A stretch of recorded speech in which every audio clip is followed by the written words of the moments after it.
I've been recently talking a lot about Facebook ads, about TikTok ads, but let's not forget about our good friend Google. There's a specific brand that I've shared twice on the channel so far, which I've talked about their amazing results that they got with email, SMS marketing with us, as well as Facebook ads and just a little bit of TikTok ads. But now we decided to launch Google ads over the last 30 days for that brand. And I want to come back at you with the strategy that we used to get above 10x ROAS for this brand, how we made it happen, and again, doing a bit of a backstory on this specific case study. So to get straight into it, the background on that brand. So first of all, I invite you to take a look at two previous videos on the channel, which one of them is talking about a 250K Black Friday Cyber Monday case study. The other one is a video talking about a $437,000 generated over the last year. It's actually a video where we showed how we brought that brand over the $1 million mark.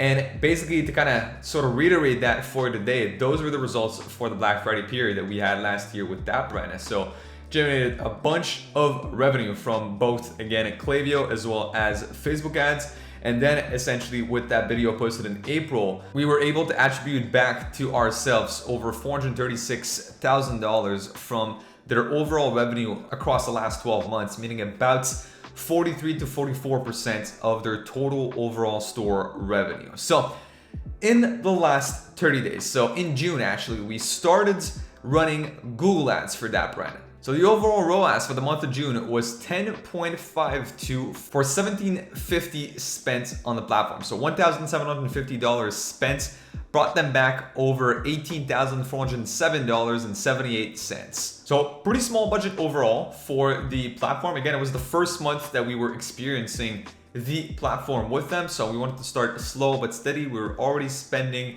again, a little bit above $4,000 to $5,000 a month on Facebook at this point in time because summer is a little bit slower on their end.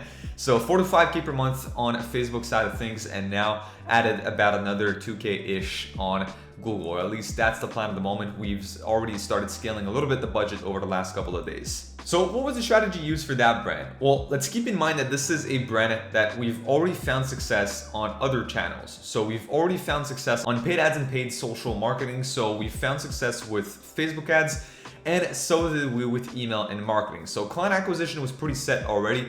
So was their backends, and they are also doing amazing organically. So they have over 150,000 likes on their Facebook page. They have over 40,000 people following them on Instagram across their two different pages. They have a theme page, they have their own Instagram page.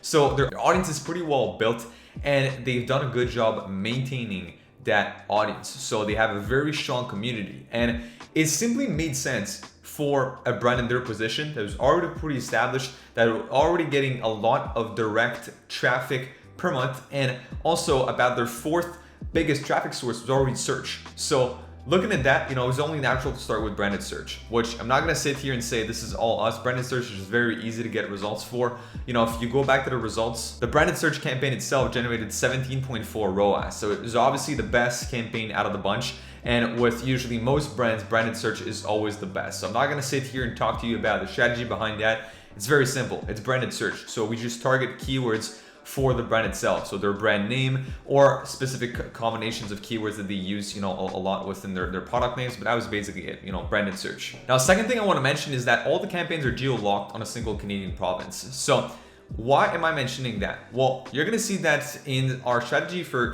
targeting keywords, we're going pretty broad with keywords. And these keywords, if you targeted Canada as a whole, or as an example, the US as a whole, the UK as a whole, the cost per click would have been much higher because there's just so much competition for these keywords. To get impressions on these keywords would have been insanely hard to rank at the top. Whereas now, as we're locking it into a single Canadian province where pretty much 80% of their sales comes from, it just lowers our costs to advertise for these keywords. So once branded search was kind of done, we're targeting cold. I say cold in brackets because look, branded search could be cold, it could be new people, but chances are it's probably people that have already heard about the brand. And as you know, we're targeting again the keywords of the brand specifically, so they must have heard about the brand beforehand if they're actually searching for their brand name on Google. So for cold, at the moment, we have two campaigns. So one of them was for buyer intent keywords. So it's either industry or product specific search terms. So as an example, again, this is a jewelry brand.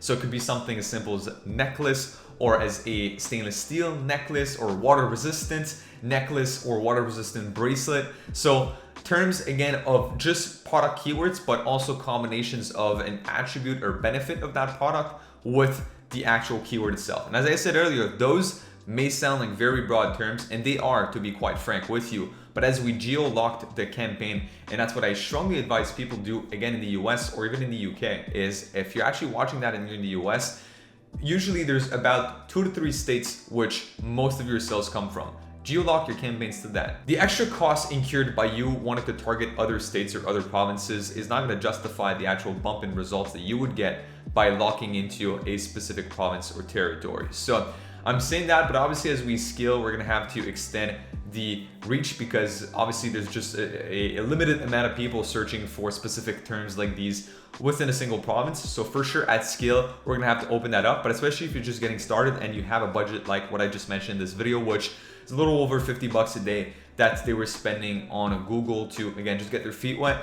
Then again, just geo-lock it to single states, or at max 2 to 3 states. Second campaign that we're running for them is actually a search campaign with one of their best-selling products for the summer. So they obviously have some sort of seasonality.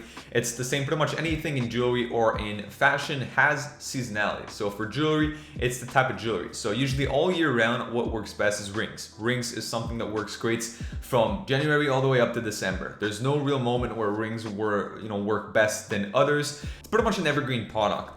Bracelets are a little bit more seasonal. So is actually necklaces. They're also a little bit more seasonal. We're going to start to find that around spring and fall, for some reason, the necklaces are a little better. But during the summer, ankle bracelets and also the waists chains are usually what works best. So we created a search campaign specifically targeting ankle bracelets keywords, right? Again, ankle bracelets could be something like stainless steel bracelets, water resistant bracelets, or ankle bracelets, or ankle chain, ankle, all these variations that people could actually search for, or locally made ankle bracelet, handmade ankle bracelet. So those are all some of the keywords that we've targeted for that specific campaign. So keep in mind that for ankle bracelets as well as their waist chain, you're actually ranking very good organically already. So their SEO is pretty strong. They're actually ranking in the top 3 organic searches, and they were right below Amazon and Etsy for these products. Again, that brand is a lot of handmade jewelry. So which is why Etsy sometimes ranks in the same keyword as them, because Etsy has very similar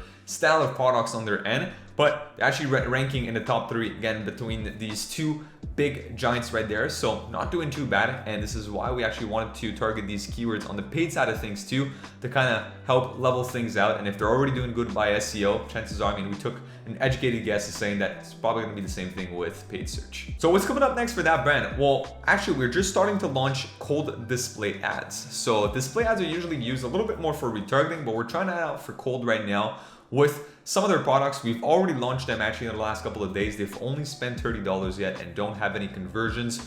We found that anyways, with Google's a little bit lengthier attribution window, right? If we take a look at Facebook or at TikTok, it's only 7 days. So things do move up pretty quickly. With almost a 1 month view on Google, it's, again, we got to give it a little bit more time before we can make decisions. But so far, impressions are not too bad. CTR is not too bad. Right now, just not getting any conversions yet. So $30 spent, we're a little bit below half of the AOV so far. So it's not too bad yet, which is why we're gonna let it run a little bit more and take a decision from there. The second thing is we're also gonna target competition. So we're gonna start targeting some of the other giants within the space. Within that specific Canadian province, there's probably 3 really big players in the jewelry space, and all of them are advertising actually right now.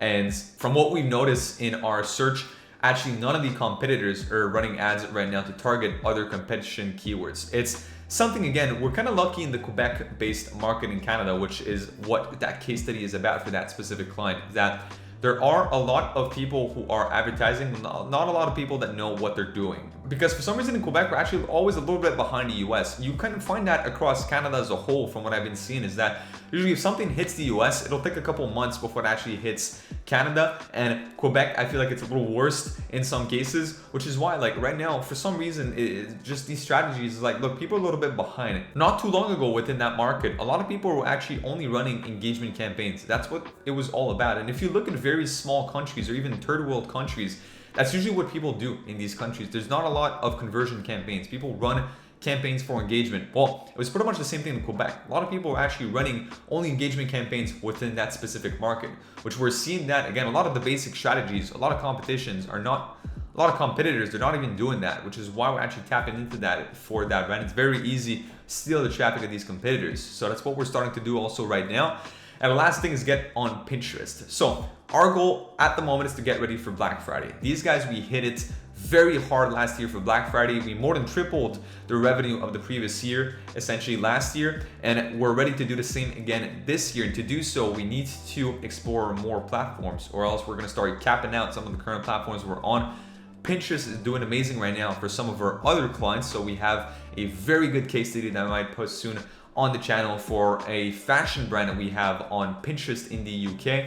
These guys are killing it on Pinterest. They're averaging, about 10 to 15x right now on the platform. So we're looking forward to get these guys also on the platform very soon. Jewelry is pretty popular on Pinterest. So our goal is that by the end of August / mid-September, we'd have done all of our testing. We know what works on Google. We're gonna know what works on Pinterest, what works on TikTok, and also what works on Facebook. Already know what works on email, SMS, so that way we can start mapping out a plan and already kick into gears our Black Friday strategy by the end of September. That's pretty much it. If you've found this video interesting and you're an e-commerce brand or store owner making at least $20,000 to $30,000 a month with your brand, I invite you to click on the first link in the description down below and book in a very short demo call with our team. On that call, we'll take a look at your brand and see if you're a good fit for one of our e-commerce marketing programs. And if that's the case, we'll help you scale through either our TikTok program or our general Omnichannel marketing ads. And if not, then worst comes to worst, we'll just leave you with a free action plan to implement on your own. So on that note, make sure you check out other videos on the channel for some more useful e-commerce marketing tips, and I'll see you guys in the next video. Peace.